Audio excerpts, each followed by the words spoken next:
जिससे हमारी नई पीढ़ियों को न्याय मिल सके।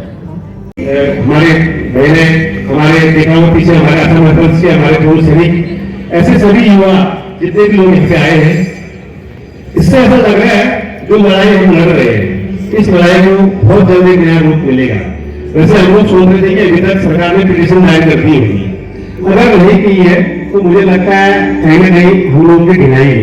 अगर कर दी है हमने इस पूरे आंदोलन को एक नए सिरे से एक संगठित तरीके से लड़ना होगा। आप सभी मातृशक्ति को मैं नमन करती हूँ कि आप सभी जो बढ़ चढ़ कर उस बच्ची के लिए आगे आ रहे हैं।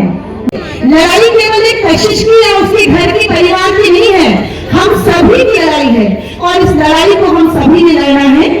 जहाँ पर लगता है कि हमारी छोटी सी कोशिश से, छोटे से प्रयास से उस नन्ही सी बच्ची को इंसाफ मिले और आगे चलकर उसी की तरह अन्य बच्चे के साथ इस तरह का जघन्य घोर अपराध होने से पहले अपराधी 100 बार सोचे उसकी रूह कांप जाए। जो हम सब के दिलों के पड़ी थे उसके अस्तित्व के साथ अन्याय नहीं होनी चाहिए। देखिए बहुत सारे वक्तों ने यहाँ पर कहा, अपनी वेदना व्यक्त की, अपनी संवेदना व्यक्त की। उस छोटी नन्ही परी के साथ कितना दुर्व्यवहार हुआ, उसको मार कर जंगलों में फेंक दिया गया, अमानवीय अत्याचार उसे पिटे के साथ किया गया। ये बहुत घोर निंदनीय था ये। और साथ में हमारे पूर्व सैनिक संगठन वो अभी जिंदे हैं और हमें भी जरूरत पड़ेगी से उस पूरे सीमा में जाकर लड़ सकते हैं। ये जो अंदर घरेलू बातें हैं इसमें पूरे को अपना जो है काम धाम छोड़ करके नहीं, हमारी भी मुझे लगती है कि चूक है। आप लोग इतनी बार रैलियां निकाल रहे हैं, इतने कैंडल मार्च निकल रहे हैं। क्या आप अभी जिस प्रकार से इन्होंने बोला कि बच्ची के बारे में वो सारी बातें ना करें क्योंकि माता पिता के दिल में बहुत ज्यादा भेद सोच रहे, तो आपको इतना आक्रोश नहीं आ रहा है क्या? मैं कह रही हूँ छोटी सी बच्ची भी, अगर बड़ी बच्ची होती तो शायद बात सिर्फ बच्ची, बलात्कार, ये सारी चीजें नहीं आती, बात आती कपड़े, चरित्र, बहुत सारी चीजें आ जाती। छोटी सी बच्ची भी, इसलिए फिर भी अभी तक न्याय नहीं मिला है, जो कि इतनी छोटी बच्ची है कि 10 साल से छोटी। सरकार तक पहुंचाएंगे, इतना अन्याय हो गया भाई, क्या कर रहे हैं? तो आप सोए हो, अरे सामने नहीं आते हो तो हमारी आवाज को आगे तो रख सकते हो, इसलिए हमने आपको चुन के भेजा है। और सरकार को भी इसलिए हम चुनते हैं कि आप हमारे लिए उत्तरदायी होंगे। और कहाँ सरकार सोई है, दायर नहीं किया तो हम मुख्यमंत्री आवास घोषणा घेराव की घोषणा हम देहरादून में कर चुके हैं। और मैं क्योंकि पिथौरागढ़ को हमारा घर है, मैं चाहूंगा कि पिथौरागढ़ को मैं कहना चाहता हूँ, मैं सरकार से कहना चाहता हूँ, लोग कह रहे हैं कि कशिश के घर वाले केस हार गए, लेकिन अफसोस कशिश के घर वाले तो केस लड़े नहीं, हारे कैसे? केस को सरकार बनाम अख्तर अली था, पीड़िता कशिश बनाम अख्तर अली केस में। जब हमने शीश महल के आगे उस लाश को रखा तब हमने देखा कि एक 7 साल की बच्ची के साथ लेट करके हत्या करके उसके पूरे शरीर पर सिगरेट के दाग लगा रखे थे। उस सीन को तुमने आज हमें फिर हमारे सीने में फिर वो सीन तुमने ताजा कर दी और आप कहते हैं कि कशिश का नाम ही मत लो। मैं तो कहता हूं कि कशिश का इतनी बार नाम लो कि आने वाली कोई भी सरकार, कोई भी न्यायपालिका हो, ऐसा दोबारा अन्याय न कर सके। मैं कहना चाहता हूं उत्तराखंड सरकार से, जब आप केस हारे हैं तो क्यों नहीं हमारी एक छोटी सी मां क्यों नहीं मान लेते आप? हम कह रहे हैं कि एडिशनल एडवोकेट जनरल की अध्यक्षता में आप एक विद्वान वकीलों का पैनल गठित करके सुप्रीम कोर्ट में रिव्यू पिटीशन दायर करें, क्योंकि सुप्रीम कोर्ट में व्यक्तिगत हमने भी एक वकील रखा है, लेकिन उसका कहना है कि सुप्रीम कोर्ट तभी इस याचिका को स्वीकार करेगा जब सरकार गंभीरता से, क्योंकि उन्हीं 3 जजों के बीच में ये रिव्यू पिटीशन जानी है जिन्होंने ये डिसीजन दिया है, इसलिए बहुत आसानी से वो अपना डिसीजन को बदलने वाले नहीं है। इसलिए सरकार को गंभीर होना पड़ेगा।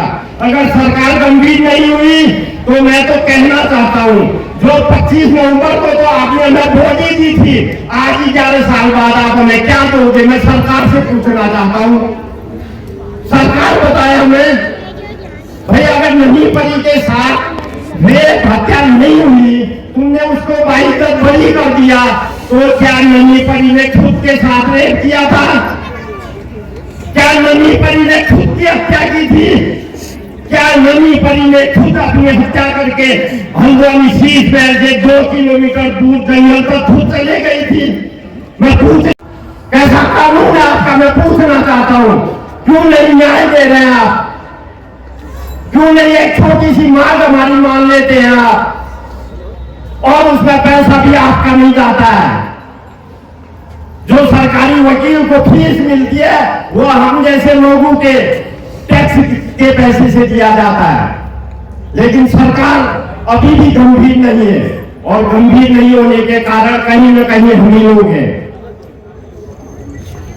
क्योंकि जो आज मैं देख रहा हूं, जितनी भीड़, जैसा आक्रोश होना चाहिए था, हो सकता है नवरात्रियां चल रही हो, जितनी भीड़ आपने यहाँ की है, हमारे घर, हमारे गांव, हमारे शहर के लोगों ने इससे ज्यादा भीड़ तो मैंने अकेले देहरादून में कर दी थी।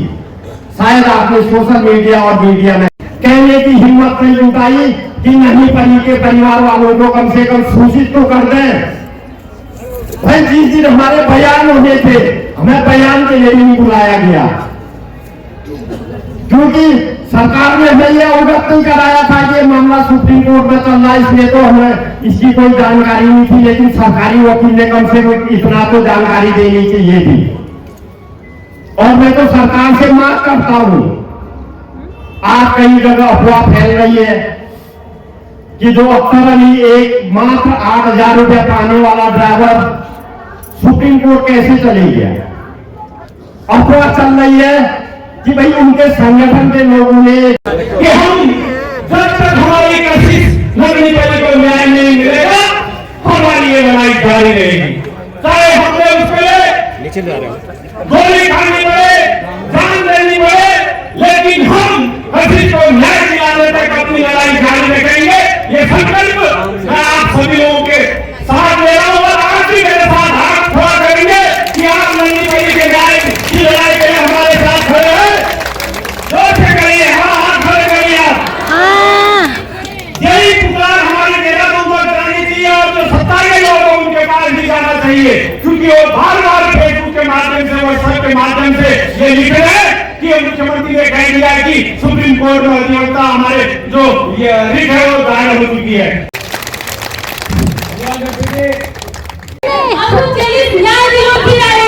आज जो हमारा खान है, असली कल्याण, असली ताकत हम एक नहीं था, और हम कैसे डरना नहीं, हमारे चेली कलर जो अन्याय हुई लड़ा, हम लड़ते रहूंगा।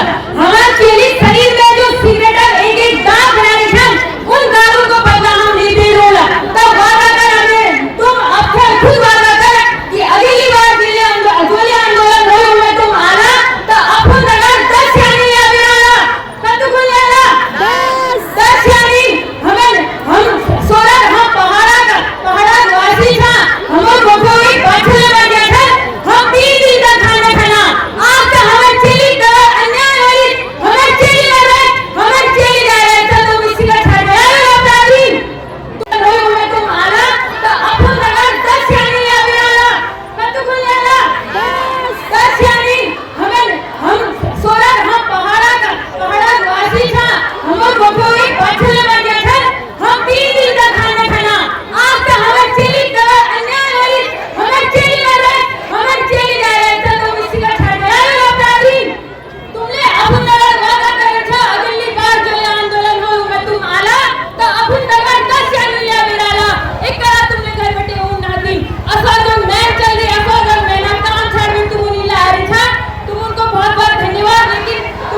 धन्यवाद।